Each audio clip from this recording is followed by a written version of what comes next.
सो good morning dear students. बज गए हैं 7। तो जैसा हमने प्लान किया था कि हम आज से शुरुआत करेंगे आंसर राइटिंग प्रोग्राम की। तो आंसर राइटिंग प्रोग्राम हम इसलिए लेके आए हैं, इसके पीछे कुछ हमारे मोटिव्स हैं। क्योंकि देखिए, थोड़ा सा पैंडेमिक के कारण हमारी जो पढ़ाई है वो एक्चुअली डिस्टर्ब भी रही है। तो हमारी एक कोशिश है कि आपकी जो ये पढ़ाई में डिस्टरबेंस रहा है, इसको थोड़ा सा उभार कर हम ध्यान दें कि जो हमने साल भर पढ़ा है उसको कैसे अच्छे आंसर्स में हम बदलें। ठीक। तो डेली हम कुछ क्वेश्चंस लेके आएंगे। जैसे 2 क्वेश्चन या एक क्वेश्चन मैं सुबह और एक क्वेश्चन मैं जरूर शाम को आपको दूंगा। ठीक है ना। तो जिससे क्या होगा, हमारी आंसर राइटिंग इंप्रूव होगा, हमें पता चलेगा हाँ भाई आंसर इस तरीके से लिखना होगा। क्योंकि काफी बच्चों की यही शिकायत होती है कि भैया हम तो बहुत अच्छा आंसर लिख के आए, पता नहीं मार्क्स क्यों नहीं मिला। और काफी बच्चे गड़बड़ करके आते हैं आंसर राइटिंग में, उन्हें नहीं समझ में आता कि मैं आंसर शुरू कैसे करूं। तो आंसर राइटिंग एक बहुत इजी कंसेप्ट है। ठीक। जैसे सबसे पहले मैं प्रश्न 1 से लेकर चलता हूं, जिसमें है right short note on चीलेट compound. चीलेट compounds क्या होते हैं, चीलेट यौगिक क्या होते हैं, इसके बारे में आपको शॉर्ट नोट लिखने को कह रहा है। ठीक। और देखो ये प्रश्न कितनी बार पूछा जा चुका है, सीसीएस 2011, 13, 15 और 18, और इसके अलावा मैंने अभी 19 और 20 और 21 का पेपर जो अभी होगा ऑब्वियस है। बाकी 19 और 20 का मैंने पेपर अभी एनालाइज नहीं किया है, मेरे पास वो पेपर नहीं था। बट कोई बात नहीं, आप फिलहाल ये मान के चल सकते हैं चीलेट कंपाउंड आपके एग्जाम में काफी बार क्वेश्चन ये पूछा जा चुका है। तो जनरली अगर मैं चीलेट कंपाउंड्स की बात करूँ या चीलेट वर्ड की बात करूं, तो चीलेट वर्ड का मतलब होता है रिंग का फॉर्म हो जाना। एक्चुअली आपने जब आपको बीएससी में पढ़ाया था, क्लासेस में पढ़ाया था, तो वहाँ चीलेट, चील का मतलब आपको बताया था किस तरीके से वो रिंग बना लेता है कोई कंपाउंड, उसको हम चीलेट कंपाउंड कहते हैं। तो कहीं ना कहीं वो बुक की डेफिनेशन लिख के मैंने एक हल्की सी अपनी डेफिनेशन लिखने की कोशिश करी कि चीलेट, देखो क्या लिखा है, चीलेट एनी क्लास ऑफ कोऑर्डिनेशन और कॉम्प्लेक्स कंपाउंड। चीलेट कोई भी क्लास का कोऑर्डिनेशन कंपाउंड हो सकता है या फिर कोई भी कॉम्प्लेक्स कंपाउंड हो सकता है, जिसमें एक सेंट्रल एटम होगा, सेंट्रल मेटल एटम होगा। ध्यान रखिए, आप कोऑर्डिनेशन केमिस्ट्री में चीलेट पढ़ रहे थे तो आपने पढ़ा था आपके पास एक सेंट्रल एटम होता है और उसके चारों तरफ लिगेंड्स होते हैं। ठीक। तो यहाँ पे बोल रहा है सेंट्रल मेटल एटम है जो अटैच होगा लार्ज नंबर ऑफ मॉलिक्यूल, बहुत सारे मॉलिक्यूल से वो जुड़ा हो सकता है, उसे ही लिगेंड कहा जाएगा। ठीक है ना। और वो लिगेंड कैसे जुड़े होंगे, इन्हें साइक्लिक और रिंग स्ट्रक्चर। तो मैंने आपको बताया चीलेट का मतलब क्या है, साइक्लिक फॉर्म कर, साइक्लिक कंपाउंड कोई भी फॉर्म करेगा, दिस इज कॉल्ड चीलेशन। ठीक। जैसे कुछ एग्जांपल दिए हैं, एग्जांपल के लिए इथाइलिन डायमाइन कैडमियम कॉम्प्लेक्स। तो आप देख सकते हो इथाइलिन डायमाइन क्या होता है, CH2 इथाइलिन और उस पर 2 NH2 लगे हैं, डायमाइन। तो देखिए ये अमाइन नाइट्रोजन पे लोन पेयर है कि अपने लोन पेयर से यहाँ पे बॉन्ड बना रहा है, और बॉन्ड बनाने के बाद देखिए ये एक 5 मेंबर की रिंग बना रहा है। एक CD हो गया, एक ये NH2 हो गया, एक ये CH2 हो गया, एक ये CH2 हो गया और एक NH2 हो गया। तो देख रहे हैं एक चिलेशन एक 5 मेंबर का आपका साइक्लिक कंपाउंड होता है।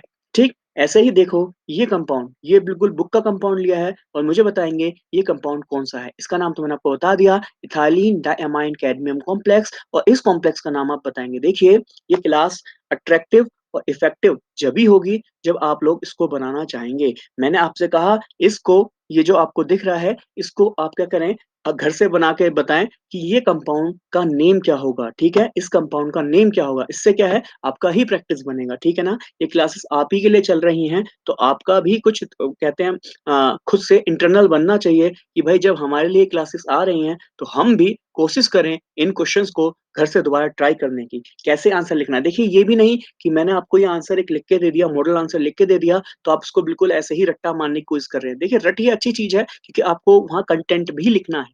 बट क्या है, कोशिश करिए कि खुद से एक बार जब समझ में आया तो एक बार मैं खुद से इसको लिखने की कोशिश करूं। ठीक।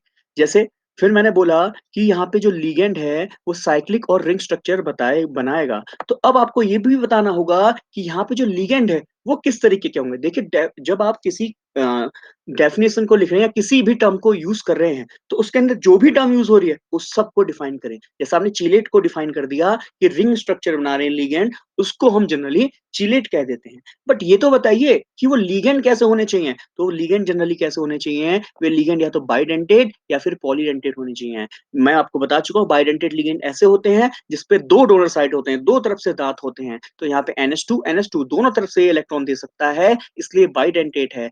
और इसके अलावा यहाँ पे पॉलीडेंटेट लिगेंड्स भी हो सकते हैं। जैसे बाइडेंटेट का एग्जांपल इथाइलिन डाइअमाइन हो गया, पॉलीडेंटेट का example ethylene diamine tetra acetate हो गया। ठीक है ना? फिर उसके बाद हमने देखा कि यहाँ पे चीलेट कंपाउंड 5 मेंबर की रिंग भी बना सकते हैं, 4 की भी बना सकते हैं, 6 की भी बना सकते हैं, ठीक है ना? तो जनरली हमने पढ़ा था, ये भी बताइए कि चीलेट में कौन-सी चीलेट रिंग ज़्यादा स्टेबल होती हैं? तो जनरली 5 मेंबर वाली चीलेट रिंग ज़्यादा स्टेबल होती हैं 6 मेंबर वाली चीलेट रिंग से, ठीक है ना? तो ये हमें यहाँ पे ध्यान में रखना है कि 5 मेंबर वाली चीलेट रिंग ज़्यादा स्टेबल होती हैं 6 मेंबर वाली चीलेट रिंग से। फिर अगर ओवरऑल पूछा जाए तो 5 मेंबर ज़्यादा स्टेबल होगा 6 से, 6 ज़्यादा स्टेबल होगा 4 से, 4 ज़्यादा स्टेबल होगा 3 से, 2 मेंबर तो ऑब्वियस है कभी भी रिंग नहीं बना सकते हैं। फिर इसके अलावा आपको ये भी बताना चाहिए और कैसे चीलेट कंपाउंड स्टेबल हो सकते हैं। तो आप बताएँगे ऐसे कंपाउंड जो चीलेट तो बना रहे हैं, देखो ये 5 मेंबर की रिंग तो बना रहे हैं, जैसे इस कॉम्प्लेक्स में आप देखिए इस कॉम्प्लेक्स का नाम एक्चुअली कॉम्प्लेक्स ये ऊपर वाला ही है, देखिए ये ऊपर वाला कॉम्प्लेक्स ही है, इसको मैंने नीचे बना दिया, नीचे बस आपको इस कॉम्प्लेक्स में हाइड्रोजन बॉन्डिंग का कांसेप्ट यहाँ पे बना के दिखा दिया और आपको ऑलरेडी बता चुका हूँ हाइड्रोजन बॉन्ड वहां पे बनता है जहाँ पे हाइड्रोजन दो मोस्ट इलेक्ट्रोनेगेटिव एलिमेंट के बीच में आ जाए और वो कौन होता है FON फॉन होता है। इसके अलावा भी हाइड्रोजन बॉन्डिंग का कांसेप्ट मैं आपको ऑलरेडी समझा चुका हूँ। तो ठीक हाइड्रोजन बॉन्ड क्या करता है चिलेट कंपाउंड जो स्टेबल तो होते हैं जनरल कंपाउंड से जो नॉन चिलेट कंपाउंड है उनसे चिलेट कंपाउंड बहुत अधिक स्टेबल होते हैं और उनमें भी 5 मेंबर रिंग 6 मेंबर रिंग से अधिक स्टेबल होती है। बट ऐसे कंपाउंड जिसमें चीलेशन हो रहा हो साथ के साथ हाइड्रोजन बॉन्डिंग भी हो रहा हो तो वे कंपाउंड सिंपल चीलेट वाले कंपाउंड से भी अधिक स्टेबल होते हैं। दैट मीन्स आपको इस कंपाउंड ये जो कंपाउंड है इस कंपाउंड की चर्चा करूं और इस कंपाउंड की चर्चा करूं और आपसे पूछा जाए ज्यादा स्टेबल कौन है तो ऑब्वियस बात है ये जो कंपाउंड है जिसको मैंने यहाँ नीचे भी बना के दिखाया है ऑब्वियस बात है इस कंपाउंड में हाइड्रोजन बॉन्डिंग हो रही है तो इसकी वजह से ये कंपाउंड अधिक स्टेबल है मोर स्टेबल है ठीक है ना। तो chelate plus hydrogen bonding extra stability वहां पे हो जाएगी। तो क्या लिखा है hydrogen bond gives extra stability to chelate compounds. तो हाइड्रोजन बॉन्ड क्या करेगा अधिक स्थायी बना देगा उन चिलेट कंपाउंड्स को। फिर जब आपसे ये जो प्रश्न है 2 या फिर 2 एंड 5 मार्क्स में पूछा गया है तो यदि 2 मार्क्स में पूछा गया है तो आप सिंपल ये डेफिनेशन लिख के बता सकते हैं कौन सा स्टेबल होगा। एक ये कॉम्प्लेक्स बना के दिखा दो हाइड्रोजन बॉन्ड वाला यहाँ पे आपको 2 मार्क्स मिल जाएंगे। पर यदि यही प्रश्न आपसे 2.5 मार्क्स में पूछा जा रहा है तो आपका काम बनता है कि आप इसकी एप्लीकेशंस भी लिखें कि चिलेट कंपाउंड की एप्लीकेशंस क्या क्या हैं। तो जैसे आपको पता है बॉडी में हीमोग्लोबिन होता है और प्लांट्स में होता है क्लोरोफिल तो कि जो कि फोटोसिंथेसिस में यूज होता है ऐसी हीमोग्लोबिन जो होता है ये ऑक्सीजन कैरियर होता है। आपको पता है जैसे ही आपके एग्जाम होंगे आप थर्ड ईयर में पहुंच जाएंगे तो हम वहां पे देखेंगे कि हीमोग्लोबिन में कैसे आयरन प्रेजेंट होता है और क्लोरोफिल में कैसे मैंगनीज प्रेजेंट होता है और वहां पे जो आपके लिगेंड्स होते हैं वो पोरफायरिन रिंग होती है। तो आप फिलहाल अभी के लिए ध्यान रख सकते हो कि हीमोग्लोबिन और क्लोरोफिल में पोरफायरिन रिंग होती है लिगेंड की तरह जिसमें Fe हीमोग्लोबिन में होता है। दैट मीन्स Fe वो मेटल हो गया सेंट्रल मेटल हो गया। आपने देखा कि सेंट्रल मेटल अगर कहीं भी साइक्लिक कंपाउंड से जुड़ा है तो समझ जाइए वहां पे आपको चिलेशन देखने को मिल रहा है। तो हीमोग्लोबिन में Fe चिलेशन इफेक्ट से जुड़ा हुआ है ऐसे क्लोरोफिल में मैग्नीशियम चिलेशन इफेक्ट से जुड़ा हुआ है। तो ये हो गए इसके कुछ एप्लीकेशन। इसके अलावा कुछ और देखते हैं। The combined concentration of calcium and magnesium ions is considered to be measure of water hardness। इसका मतलब क्या कि जो पानी में हार्डनेस होती है जो कठोर वाटर होता है हार्ड वाटर होता है उसमें कैल्शियम और magnesium EDTA ethylene diamine tetra acetate के साथ कॉम्प्लेक्स बना के रखते हैं। दैट मीन्स पानी क्यों हार्ड होता है हमें पता चल गया व्हाई बिकॉज ऑफ दिस चीलेशन। वहां पे जो EDTA है वो कैल्शियम या फिर मैग्नीशियम से चीलेट कंपाउंड बना के रखता है। ठीक फिर इसके अलावा जो मेटल चीलेट होते हैं ये कॉमन कंपोनेंट होते हैं फर्टिलाइजर्स के ठीक है ना। फर्टिलाइजर्स के कॉमन कंपोनेंट होते हैं जो कि माइक्रोन्यूट्रिएंट देने के लिए बनाने के लिए बहुत यूजफुल होते हैं। ऐसे चीलेशन के बहुत सारे यूजेस हैं। मान लीजिए किसी के बॉडी में अगर लेड पॉइजनिंग हो जाती है तो उसको EDTA दे दिया जाता है। क्यों क्योंकि EDTA लेड के साथ अच्छा कॉम्प्लेक्स बना लेता है अच्छा चीलेट कंपाउंड बना लेता है जिसकी वजह से बॉडी में जो लेड की टॉक्सिसिटी हो गई है लेड का जहर जो फैल गया है उसको आराम से निकाल दिया जाए। ठीक है ना। तो ये था कुछ एप्लीकेशन हमने देखा चीलेशन। तो देखिए आंसर मैं आपको बताऊं जब आंसर जितना प्रॉपर लिखेंगे आपको उतने ही अच्छे मार्क्स मिलेंगे। जैसे आपने चीलेट की यहाँ डेफिनेशन बता दी बट आपने यहाँ पे एक वर्ड यूज कर लिया लीगेंड। तो उस लिगेंड को भी डिफाइन करना ज़रूरी है कि चिलेशन में कैसा लिगेंड आपको चाहिए। तो ध्यान रखिए, या तो बाइडेंडेट होगा या फिर ट्राइडेंडेट हो या फिर पॉलीडेंटेट लिगेंड जनरली आपके पास होना चाहिए चिलेशन बनाने के लिए। फिर आप जब चिलीड बना रहे हो तो ये भी बताइए ना, वो रिंग, उस रिंग में कौन ज़्यादा स्टेबल होगा, और फिर रिंग में अगर हाइड्रोजन बॉन्डिंग हो रही है या कोई और से भी फैक्टर आपके पास हैं, तो उन फैक्टर्स को भी डिफाइन करिए। ठीक? फिलहाल मैंने यहाँ पे 3 एप्लीकेशन लिखी हैं, 2.5 मार्क्स में आप लिख रहे हो। 3 से 4 एप्लीकेशन काफ़ी होंगी, बाकी 1-2 एप्लीकेशन आपकी बुक में भी दी हैं, आप चाहे तो उनको भी यहाँ पे लिख सकते हैं। एक और प्रश्न मैं लेके चलूँगा प्रीवियस ईयर का, जिसमें दिया है why Fe3+ ion is more stable then Fe2+ ion.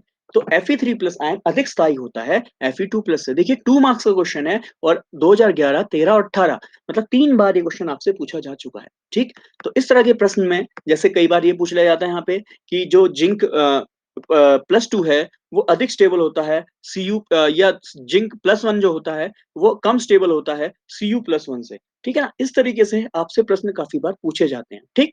तो इन क्वेश्चंस को करने के लिए सिंपल है, आप उनका इलेक्ट्रॉनिक कॉन्फ़िगरेशन निकालिए, इलेक्ट्रॉनिक विन्यास निकालिए। आपको पता है आयरन जिसका परमाणु क्रमांक एटॉमिक नंबर 26 होता है, ठीक? तो यहाँ पे इसका इलेक्ट्रॉनिक कॉन्फ़िगरेशन 26 है, that means it is 3d6 4s2 इसका इलेक्ट्रॉनिक कॉन्फ़िगरेशन 3d6 4s2 आएगा। तो अब 3d6 4s2 है, आपको पता है Fe3+ में है, तो 3 इलेक्ट्रॉन निकालने हैं, S से 2 इलेक्ट्रॉन निकाल दूँगा, D से 1 इलेक्ट्रॉन निकाला, तो इलेक्ट्रॉनिक कॉन्फ़िगरेशन कितना बचेगा? 3d5 4s0 ये सब मैं आपको निकालना सिखा चुका हूँ। और जो नए बच्चे हैं जिन्होंने इलेक्ट्रॉनिक कॉन्फ़िगरेशन में इनको दिक्कत है, देखिए यूट्यूब पे फ्री वीडियोज़ पड़ी हैं, आपको काम करना है, दिनेश रावत केमिस्ट्री सर्च करना है, उसमें आप उसको भैया प्लीज़ सब्सक्राइब भी कर लीजिए हाथ के हाथ, वीडियोज़ देखते हैं, उसको लाइक भी कर लीजिए, ठीक है ना? ये हमारे लिए बड़ा हेल्पफुल रहेगा, ठीक? तो आप वीडियो देख के उसे लाइक कर सकते हैं और सब्सक्राइब भी।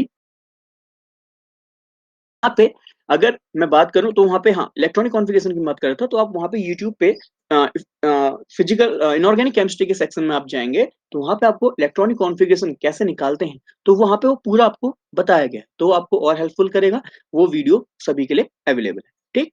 और बाकी हाँ, कोई क्रैश कोर्स टाइप इसको परचेज़ करना चाहता है, तो ऑब्वियस है वो मुझे कॉन्टैक्ट भी कर सकता है, ठीक? तो यहाँ पे Fe3+ का इलेक्ट्रॉनिक कॉन्फ़िगरेशन निकाला, तो मुझे पता चला ये 3d5 4s0 है। तो हमने देखा जिसका इलेक्ट्रॉनिक विन्यास, इलेक्ट्रॉनिक कॉन्फ़िगरेशन 3d5 आता है, वो हाफ फ़िल्ड स्टेबल होता है, ठीक? और जबकि Fe2+ की बात करूँ, तो इसका इलेक्ट्रॉनिक विन्यास 3d6 4s0 है।